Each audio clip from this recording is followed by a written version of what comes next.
So with the changes to the honor system coming, in which case you'll have to be honorable. You'll start at like level 2, I believe, off the top of my head.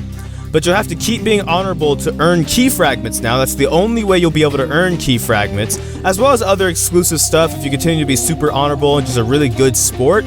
I thought I'd take this video and take the time to explain what I knew about how to get a PBE account, my experience with trying to get a PBE account, and then how I eventually got a PBE account based off of that information that I knew.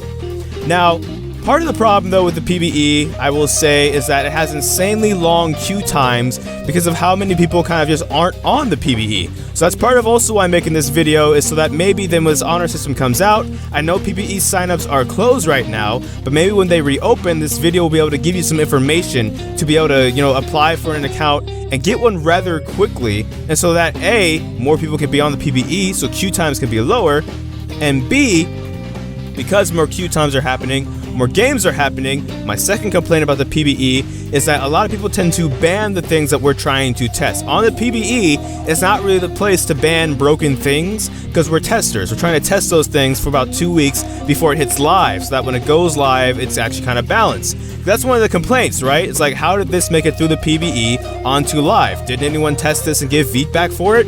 Well, the answer is no, because people like to ban those guys. Like Yasuo and Riven kind of have a skin up right now, and if you try and play a game, you might get Yasuo and Riven for the sake of people trying to test it, but there are games where some people just flat out ban those things, because blind pick doesn't exist on the PBE. So now that I've kind of spent the first 2 minutes kind of not telling you anything useful, let me finally get on to telling you, first of all, what I knew about going for a PBE account, the information I knew about going for a PBE account, and how that might help you if they eventually, make signups available again. Now first, I do YouTube. So I'm not saying Riot is biased that, hey, if you do YouTube, you should automatically get a PBE account.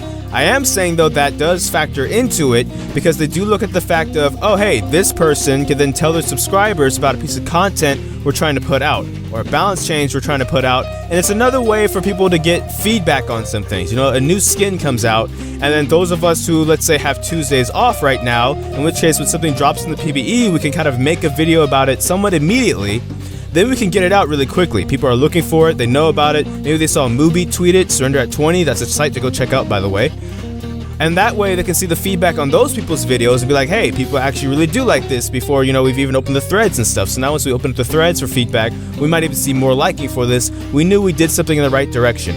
Or they might see something that's kind of bugged about it. Like someone might go to test a skin, and while they're doing the abilities, they find out, oh, hey, the new Yasuo skin, his wind wall sometimes doesn't always trigger the effect. Like you'll see him do the motions, but the wind wall won't always actually show up. Like for example, not saying that's actually true, but that is an avenue then for them to get extra feedback. On top of that, you can get it out to your subscribers. They're kind of looking out for you a little bit, so that's the way you can gain some views and some subscribers that way, because maybe you have that content first. It's kind of a win-win for both parties. It's a win for Riot, it's another way to spread their content. It's a win for you, because it's another way for you to gain subscribers and stuff quickly, because you maybe have the thing out first. That's kind of the way the market works. I kind of want to know who has it first, who's doing it the best even, and where can I find this information quickly. It's kind of a throwback to my Maokai video. When I did the championship Maokai video, that video blew up to almost 40,000 views because I was one of the first people to have that out. So people kind of swarmed to my video. I got a good 70 subscribers off of that. That's kind of how the process works right there. But let's say you don't do YouTube and you still want to get a PBE account. Well, that is actually possible. But the thing about it is you kind of have to, A, play the game somewhat regularly. And I don't necessarily mean you have to play 7 hours a day, all 7 days a week, but at least maybe 10 hours a week.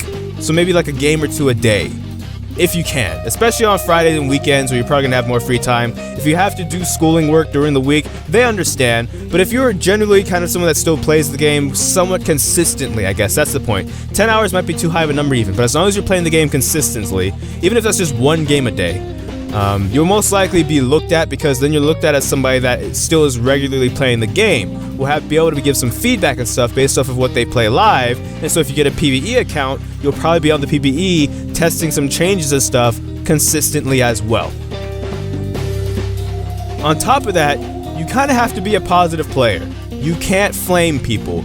You can't intentionally feed. You can't purposely DC and AFK and like rage quit a game. you can't really do those things. You have to kind of be an example of what a good player looks like. And when it comes to me, yes, I have never flamed somebody. I've never rage quit from a game. And I don't say this to make me sound holier than thou. I just say this to say that is something that is looked at, because when it comes to this testing environment, they want people who are going to be willing to test stuff and, not get angry about stuff. Be willing to give feedback instead. So even if something upsets you, even if you think something's ridiculous, be able to give feedback in somewhat of a criticism, but like critique form, that they can actually use it to make meaningful changes, instead of you just saying like a hate-filled kind of like paragraph that's half full of curse words to begin with. I'm not saying you can never get mad at this game. I'm pretty sure if you play any game or do anything long enough, you might get mad sometimes, even if you like it. I am saying then what's the trick for me is I just value the mute button. I keep telling people what the mute button is, and some people keep thinking I'm playing, or they just don't ignore or take my advice to heart. They ignore my advice, and then they just, get in trouble. So you can't do those things. You can't flame, you can't rage quit, you can't intentionally feed, and hopefully you play the game somewhat consistently. And those are some of the major things they'll look at when they're looking at reviewing you for giving, feedback and stuff, and for giving you a PBE account. Because if they give you one, you're going to be a positive tester, you're going to give good feedback, and you're going to test rather often. That's the kind of concept right there, in case what I was saying before didn't really make sense. That's what it kind of boils down to. Now, there is one more factor that might help you get on the PBE quicker rather than later. Now, for me, when I applied in November, and I got access to my PBE account in early March. It was only about a 4-month wait. It was pretty fantastic. I loved it. It was great. Thank you, Riot. But at the same time, at that time, one of the things they were testing was the crit animation and allowing Jinx's W to crit. Now, those that know me know I'm a pretty big Jinx player. I've been playing Jinx ever since I started playing this game. I have almost 400,000 chat mastery points on her. I know it's over 350,000 chat mastery points. I've played a lot of games of Jinx. And as such, if they're doing a Jinx change, they're probably looking for Jinx players to be able to do that, practice that change. So granted, if you have some of the prior offenders, just being a, main on a champion probably won't bypass those things. But if you do check mark those boxes, and you also play a champion that they're doing a major change for, they might look at you a bit like, hey, here's a Jinx player that doesn't flame, doesn't rage quit, doesn't, AFK, doesn't intentionally feed, also plays like a lot of Jinx. Let's give them a PBE account, and so they can give us a lot of feedback. And if you remember at the time, if you were a subscriber to me back then, I did several videos on Jinx and the crit animation changes because they gave me PBE access. That's kind of how it works, and the whole win-win scenario that I'm talking about.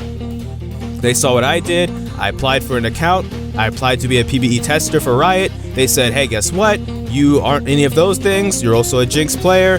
Boom, here we go. And then I supply, more Jinx videos about testing the actual crit animation live in game. Gave them YouTube videos to use to spread out to people so they can see more feedback that way. And yes, I'm not super huge, right? I'm not like as big as say like Black Enola, Sky Williams, or whoever the heck that has, or like, people that have like 400,000 even or more subscribers in that direction. In which case, if I made a video about that, it would reach even more people. But at the same time, my videos did reach some people, because some people were looking at, they're looking for Jinx W crit animation videos when that happened. And some people thought it was crazy, stupid, ridiculous, cool, and that was being looked for. So me making those videos garnered a bunch of views for me. I remember there's one Jinx video I did that got over 2,200 views on that topic. So I mean, that's just kind of how it works. Even though I didn't necessarily get 2,200 subscribers off of that video, there was 2,200 people, give or take, in case people watched the video over again, of course, that watched the video, knew about it, and could give feedback either in my comment section, on a thread somewhere, etc. So pretty much the too long did listen. In case you fast forward to this part, if you do YouTube, that might help, but you don't have to do YouTube. Don't flame, don't rage quit, don't DC. Obviously, if it's your internet, that's one thing, but don't rage quit, like actually go and quit the game on purpose. Don't intentionally feed, be a positive player, be willing to give feedback and open criticism that's actually constructive though, so they can do something with it, they can make the appropriate changes. And on top of that, there's a chance that if you have all those boxes checked and they're doing a major change to a champion that you play an absolute lot of, you'll be able to get access to a PBE account because of that.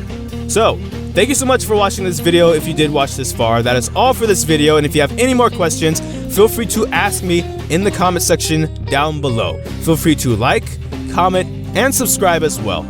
but I don't know which video will be next because life can be quite a mess. So until next time, take care from the Fire Gradai FS.